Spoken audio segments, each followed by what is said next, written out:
कि आखिर इस राज्य में बाहर के माफियाओं, शराब माफियाओं और अन्य माफियाओं की दखल अंदाजी क्यों है। आखिर इस राज्य के राजनेता बाहर के माफियाओं के कब्जे में क्यों हैं। माननीय अध्यक्ष जी,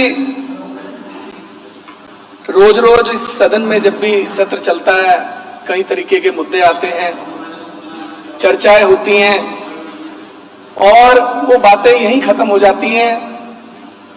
बाहर जाकर बहुत ही कम विषयों पर कार्रवाई होती हुई दिखती है। उत्तराखंड राज्य का सपना आंदोलनकारियों ने देखा था,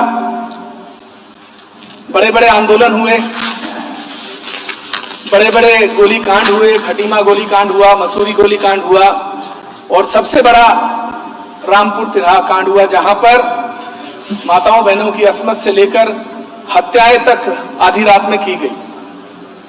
इस राज्य को स्थापित करने, इस राज्य के गठन के लिए जो आंदोलन हुआ था, उसका मूल उद्देश्य यह था कि हमारा अपना राज्य होगा, हमारे अपने लोग होंगे, अपने अधिकारी होंगे, अपने मंत्री होंगे, बच्चों को रोजगार मिलेगा, माताओं बहनों बुजुर्गों को अच्छी स्वास्थ्य सेवाएं मिलेंगी।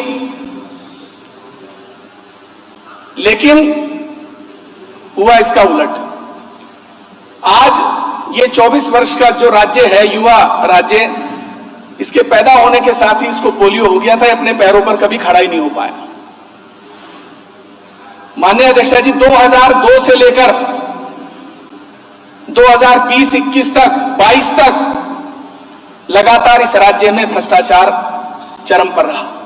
2002 में दरोगा भर्ती कांड हुआ, पटवारी भर्ती कांड हुआ।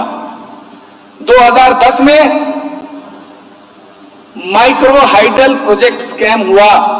इस राज्य की 56 माइक्रो हाइडल प्रोजेक्ट योजनाएं 1056 मेगावाट की राज्य से बाहर के लोगों को आवंटित कर दी गई। सेल्फ आइडेंटिफाइड स्कीम, याद दिला दूंगा, बहुत से सदस्य उस समय सदन के सदस्य भी रहे होंगे। माननीय अध्यक्ष जी, 12 कंपनियां टेंडर होने से मात्र 1 महीने पहले गठित की गई। 2010 की बात कर रहा हूं, उस समय सोशल मीडिया और एमसी और ये सब ऑनलाइन नहीं हुआ करते थे। किसी को डाटा चाहिए होता था तो दिल्ली से अपने संबंधों के आधार पर लिया जाता था। माननीय अध्यक्ष जी, उन 12 कंपनियों में 3 लोग, हरजिंदर सोरी, अमित मोदी और तलवार, इन 3 लोगों को रातों रात निदेशक बनाया गया और इन्हीं 3 कंपनियों को, इन्हीं 3 निदेशकों की 12 कंपनियों को इस राज्य के 33 माइक्रो हाइडल प्रोजेक्ट्स आवंटित कर दिए गए 56 में से। 2010 में जब मैं पत्रकारिता करता था तो मैंने यहां से लेकर चंडीगढ़ तक, और ये कौन लोग थे, गिरी के मालिक और हरियाणा डिस्टिलरी के मालिक। मैं ये बताना चाहता हूं, मेरा उद्देश्य ये बताने का है आज इस बात पर मैं जो चर्चा करने के लिए मैंने ये विषय उठाया है कि आखिर इस राज्य में बाहर के माफियाओं, शराब माफियाओं और अन्य माफियाओं की दखल अंदाजी क्यों है। आखिर इस राज्य के राजनेता बाहर के माफियाओं के कब्जे में क्यों हैं। तो माननीय अध्यक्ष जी, चंडीगढ़ जब मैं पहुंचा तो एक कंपनी का कार्यालय मौके पर ही नहीं था, वहां पर सिर्फ प्लॉट मात्र था। हमने संघर्ष किया, स्टोरी चली, वो पूरा स्टिंग ऑपरेशन चला और अंत में वो 56 माइक्रो हाइडल प्रोजेक्ट्स निरस्त करने पड़े सरकार को। उसके बाद 2010 में ही, माननीय अध्यक्ष जी, गौर से सुनने वाली बात है, ऋषिकेश में सिटुर्जिया बायोकेमिकल्स की 2000 करोड़ की लैंड इस राज्य के तत्कालीन प्रभारी की पत्नी, मैं नाम नहीं लेना चाहूंगा, जिस कंपनी में निदेशक थी, उस कंपनी को रातों रात आवंटित कर दी गई। बहुत सारे सदस्य यहां बैठे हैं, इन्हें भी पता होगा, इन्हें भी, कि एक ही दिन में 26 हस्ताक्षर उस पत्रावली पर हुए। अधिकारियों सहित मुख्यमंत्री के भी हस्ताक्षर उस पत्रावली पर एक ही दिन में हुए, और उस पत्रावली पर मुख्यमंत्री के हस्ताक्षर फाइल दिल्ली भेजकर हुए, क्योंकि वो दिल्ली में मौजूद थे। उसके बाद माननीय अध्यक्ष जी, ये क्रम यहीं बंद नहीं हुआ। यहां 2016 में छात्रवृत्ति घोटाला हुआ, एनएच घोटाला हुआ, 2020, 21, 22 में यूके SSS का स्कैम हुआ। इस राज्य के बेरोजगारों के साथ सबसे बड़ा धोखा, उनके साथ छल किया गया।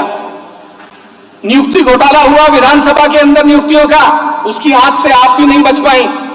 आप पर भी लोगों ने तरह तरह के आरोप लगाने के प्रयास किए, लेकिन आप अड़िग रही और आपने वही किया जो आपको करना चाहिए था। इसके लिए मैं आपको साधुवाद देना चाहूंगा।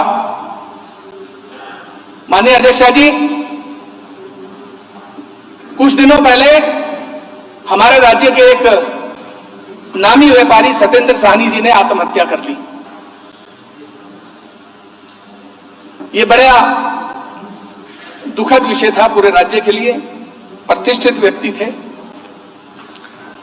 माननीय अध्यक्ष जी, मैं माननीय मुख्यमंत्री जी को भी साधुवाद देना चाहूंगा कि जिन लोगों के सामने पूरी देश दुनिया के राष्ट्रपति, प्रधानमंत्री झुका करते थे, उन्हें आपने उठाकर बंद कर दिया।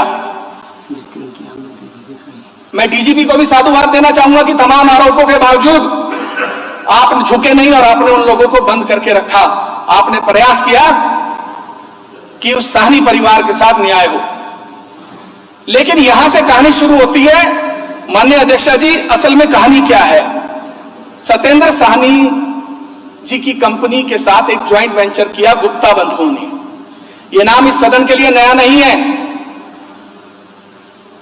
माननीय अध्यक्ष जी, बाद में उस व्यक्ति के ऊपर दबाव बनाया जाने लगा कि आप हमें 100 करोड़ रुपए दीजिए, हम एग्जिट कर जाएंगे। उनको तमाम अपने राजनीतिक संबंधों का देश दुनिया के हवाला दिया गया। वो व्यक्ति इतना प्रभाव में आ गया, इतना मानसिक तनाव में आ गया कि उसने आत्महत्या कर ली। माननीय अध्यक्ष जी,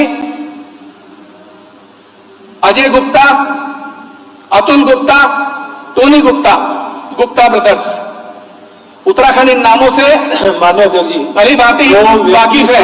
में नहीं है, नाम ना लिया जाए, कृपया उनका नाम न लिया जाए तो बेहतर। नाम ना लिया जाए। हाँ, गुप्ता बंधुओं को माननीय अध्यक्ष जी, उन्होंने हमारे राज्य में एक शादी की। तत्कालीन मुख्यमंत्री वहां पर घराती थे। 391 क्विंटल कचरा औली में छोड़ गए, जिसको उत्तराखंडी साफ करते रहे उनके जाने के बाद। माननीय अध्यक्ष जी, 2010 से लेकर 2018 तक लगातार गुप्ता बंधुओं को और गुप्ता बंधुओं के, क्योंकि देश में जीजाओं का जलवा अक्सर देखने को मिलता है, चाहे वो किसी के भी जीजा हों, उनके जीजा श्रीमान गुप्ता जी जो कि करजन रोड पर रहते हैं, उनको भी वाई श्रेणी की सुरक्षा दी गई। उसके बाद उन्हें 6 श्रेणी की सुरक्षा दी गई। माननीय अध्यक्ष जी, प्रभाव यहीं खत्म नहीं होता। गुप्ता ब्रदर्स को, दोनों भाइयों को राज्य ने जेड श्रेणी की सुरक्षा, जो मुख्यमंत्री जी और राज्यपाल महोदय को दी जाती है, महामहिम को, वो सुरक्षा तक दी गई। मैं ये जानना चाहता हूं कि सरकारें उनके किस दबाव में रहती हैं?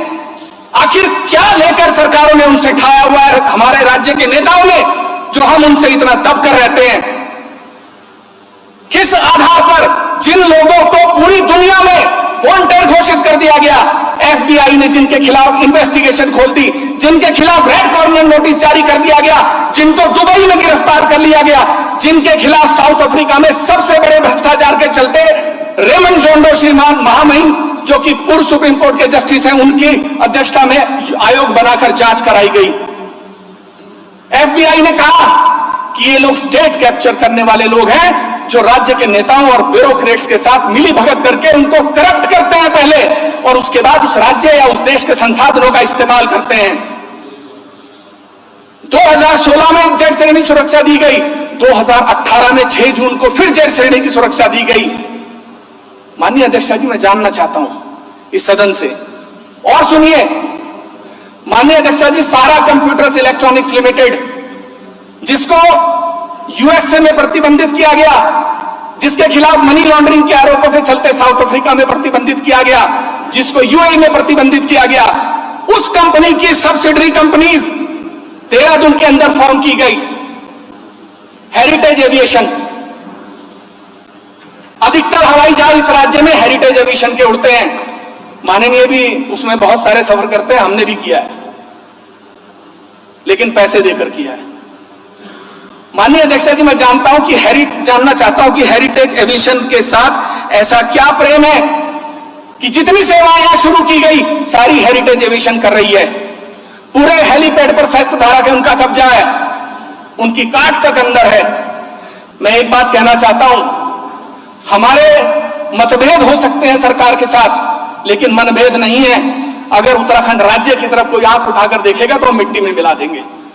मैं चाहता हूं कि सदन की कार्रवाई रोककर इसके ऊपर चर्चा हो और इनके खिलाफ ईडी और सीबीआई की जांच कराई जाए।